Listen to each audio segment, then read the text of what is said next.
കൊടുങ്ങല്ലൂരിലെ S N പുരത്തെ വഖഫ് സ്വത്ത് ജമാഅത്തെ ഇസ്ലാമിയിലെ ആളുകൾ തട്ടിയെടുക്കുന്നതുമായി ബന്ധപ്പെട്ട് അപ്പുറത്ത് ഈ മഹലിലെ സാധാരണക്കാരായിട്ടുള്ള ആളുകളൊക്കെ സമരത്തിലാണ്. അതായത് പുരുഷന്മാരുടെ സമരമാണ് ഇപ്പുറത്ത് ഈ മഹലിലെ വനിതകളും സമരത്തിലാണ്. ജമാഅത്തെ ഇസ്ലാമി ഈ മഹലിനോട് മൊത്തത്തിൽ വലിയ അല്ലെങ്കിൽ അതിൻ്റെ പ്രവർത്തകർ ഈ മഹലിനോട് വലിയൊരു ചതിയാണ് ചെയ്തത്. ആ തട്ടിപ്പിന്റെ വിവരമൊക്കെ നേരത്തെ വലിയൊരു വ്യക്തമാക്കിയിട്ടുണ്ട്. ഏതായാലും ഇവിടുത്തെ കുടുംബമാരും പെണ്ണന്മാരും ഒക്കെ സമരരംഗത്തുണ്ട്. എന്താണ് വിഷയം പറയാനുള്ളത്? അയക്കുന്നുണ്ട്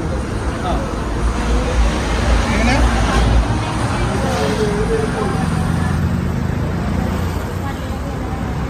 പള്ളി മുന്നേ എങ്ങനെയായിരുന്നു അതുപോലെ തന്നെ ഇപ്പോൾ ആവാൻ ഞങ്ങൾ താല്പര്യം. പക്ഷേ പള്ളി എങ്ങനെ ഞങ്ങളുടെ മുന്നായിരുന്നു അതുപോലെ ഇപ്പോൾ ആവാനാണ് ഞങ്ങൾ താല്പര്യം. പക്ഷേ അവര് ഇപ്പോഴും രംഗത്ത് വരുന്നില്ല. ജനങ്ങളോട് വെളുത്തടവില്ല ജനങ്ങളോട് കാര്യങ്ങളൊന്നും അറിയില്ല. പള്ളിയുടെ 2.25 കോടി രൂപ അവരുടെ കയ്യിലാണ്. പള്ളിക്ക് ഒരു വരുമാനമില്ല. പിന്നെ പള്ളി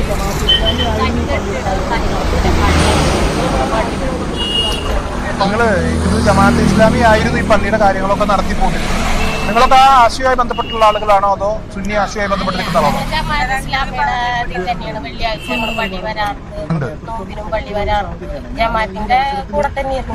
ഇതുവരെ ഉണ്ടായിരുന്നത്. ഇപ്പൊ നിങ്ങളുടെ നിലപാട് എന്താണ്? ഇപ്പൊ നിങ്ങളുടെ നേതൃത്വം പറ്റിച്ചു പോയൊരു സാഹചര്യമാണ്. ഞാൻ ഈ ഒരു അവസരത്തിൽ നിങ്ങളെ മാറ്റാനൊന്നും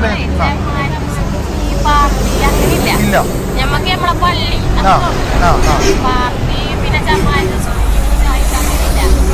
പള്ളി എങ്ങനെയായിരുന്നു ആദ്യം അതുപോലെ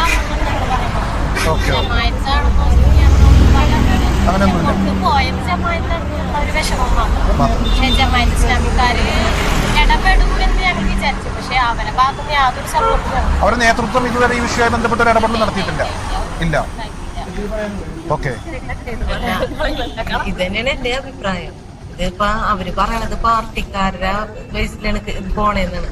അപ്പൊ ഇവിടെ ഞങ്ങളിലിപ്പോ എല്ലാ പാർട്ടിയിൽപ്പെട്ട ആൾക്കാരുണ്ട്, എല്ലാ വിഭാഗത്തിലും പെട്ടതുണ്ട്. ജമാഅത്തെ ഇസ്ലാമിന്റെ സുന്നിന്റെ മുജാഹിദിന്റെ എല്ലാവരും. അപ്പൊ ആദ്യം എങ്ങനെയാണ് ഈ പള്ളി നിന്നിരുന്നതെന്ന് വെച്ചാല് ആ രീതിയിൽ ഇവിടെ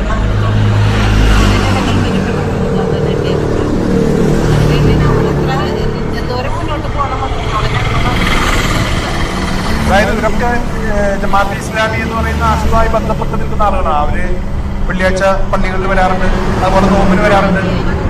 പക്ഷെ അവർ വിശ്വസിച്ച ആളുകൾ തന്നെയാണ് അവർ ചതിച്ചിരിക്കുന്നത്. നേതൃത്വത്തോട് അവർ ആവശ്യപ്പെട്ടിട്ടും തിരിഞ്ഞു നോക്കാത്തൊരു സാഹചര്യമാണ്. അതായത് വലിയൊരു കൊള്ളയാണ് ഇത്. കേരളം മൊത്തത്തിൽ ചർച്ച ചെയ്യണം. നമ്മുടെ നിയമ സംവിധാനങ്ങൾ ഇടപെടേണ്ട ഒരു സാഹചര്യം ഇവിടെയുണ്ട്. തീർച്ചയായും ഈ നാട്ടിലെ സാധാരണക്കാരായിട്ടുള്ള ആളുകൾ, പാവപ്പെട്ട ആളുകളാണ് ഞാൻ മനസ്സിലാക്കിയിടത്തോളം. അവർക്ക് അവരുടെ പള്ളിയും അതുപോലെ തന്നെ അവരുടെ സ്വത്തുക്കളും ഒക്കെ തിരിച്ചു കിട്ടണം. പൊതു സ്വത്താണ്. വഖഫ് എന്ന് പറയുന്നത് ദൈവത്തിന് കൊടുത്തിട്ടുള്ള സാധനമാണ്. ദൈവമാണ് ആ വഖഫ് സ്വത്തിന്റെ ഉടമസ്ഥൻ.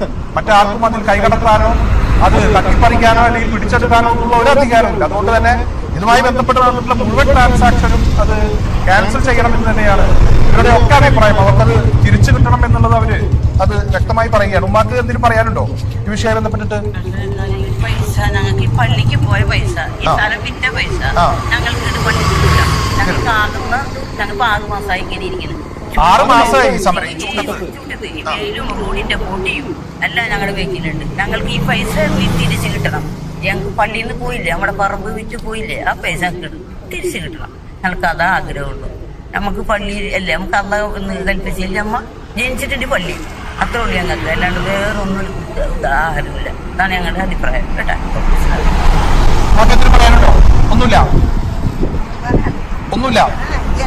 എന്താണ് ഈ പറഞ്ഞ അഭിപ്രായം തന്നെയാണ്. വേറെ ആരെങ്കിലും എന്തെങ്കിലും പറയുന്നുണ്ടോ?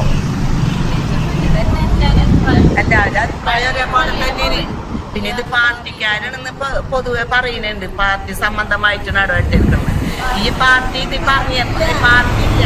അപ്പൊ പൊതുവെ എല്ലാവരും അയൽവാസി ഞങ്ങളുടെ നാട്ടിൽ ഇതിന് വേണ്ടിയിട്ടാണ് എല്ലാവരും പ്രവർത്തിക്കുന്നത്. അല്ലാണ്ട് നമുക്ക് പോയ മുതൽ നമുക്ക് കിട്ടണം എന്നോ താല്പര്യം തന്നെ ഉള്ളൂ. അല്ലാണ്ട് വേറെ ഒരു ഉദ്ദേശമൊന്നും ഇല്ലായിരുന്നു. അതായത് എല്ലാവരും ഒരേ അഭിപ്രായക്കാരാണ്, അല്ലാതെ ഇവിടെ എത്തില്ല. അത് വേറെ കാര്യം. എന്തായാലും ഇവര് 180 ദിവസമായിട്ട് ഈ കടുത്ത ചൂട്ടത്തെ ഒരു സമരത്തിലാണ്. ഈ പൊടിയും അതുപോലെ തന്നെ ഈ ബുദ്ധിമുട്ടും ഒക്കെ അവർ അനുഭവിക്കുകയാണ്. അവരുടെയൊക്കെ ഈ പൊതു സ്വത്തായിട്ടുള്ള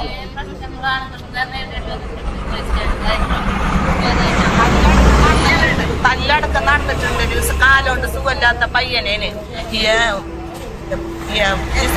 ലത്തീഫ് മാഷ് എന്ന് പറഞ്ഞ ഖത്തീബും പിന്നെ പനങ്ങാട് ഹൈസ്കൂളിന്റെ അധ്യാപകനുമായ മാസ്റ്ററാണ് ചെയ്തേക്കണത്. ആരെ ഈ സുഖമില്ലാത്തൊരു ഭാര്യക്ക് സുഖമില്ല, ഉമ്മാക്ക് സുഖമില്ലാത്തൊരു കഷിന് അതിനെ രണ്ട് ഗുണ്ടകൾ വന്നിട്ട് ഈ ലത്തീഫ് മാഷ് തല്ലിയത് കൂടാണ്ട് ചവിട്ടി വീഴ്ത്തി. അതൊക്കെ ഞങ്ങൾക്കൊക്കെ വിഷമം തന്നെയാണ്. ഇതിനുള്ള ഈ മഹലിലുള്ള പെട്ട തന്നെയാണ്. അപ്പൊ നമ്മൾക്ക് അത് വലിയ വിഷമല്ലേ. അങ്ങനെയുള്ളൊരു ഇതുള്ളൂ ഞങ്ങൾക്ക് എല്ലാവരും. എന്തായാലും എത്രയും പെട്ടെന്ന് നമുക്ക് തിരിച്ചു കിട്ടട്ടെ. അധികാരികൾ ഈ വിഷയത്തിൽ ഒരു നടപടി സ്വീകരിക്കുമെന്ന് നമുക്ക് വിശ്വസിക്കാം. എന്തായാലും ഒരു പ്രതീക്ഷയിലാണ്. സർക്കാർ അതുപോലെ തന്നെ നിയമ സംവിധാനങ്ങൾ ഈ വിഷയത്തിൽ ഇടപെടും. അവർക്ക് അവരുടെ പള്ളിയും അതുപോലെ തന്നെ ആ പള്ളിയുമായി ബന്ധപ്പെട്ടുള്ള അവരുടെ സ്വത്ത്, അവരുടെ പൂർവികർ സംഭാവന ചെയ്തിട്ടുള്ള അവരുടെ സ്വത്തുക്കളൊക്കെ തിരിച്ചു കിട്ടുമെന്നുള്ള പ്രതീക്ഷയിലാണ്. സർക്കാരിന്റെ ഭാഗത്തു നിന്നൊരു നടപടി ഉണ്ടാകും എന്ന് തന്നെയാണ് ഇവർ ഉറച്ചു വിശ്വസിക്കുന്നത്.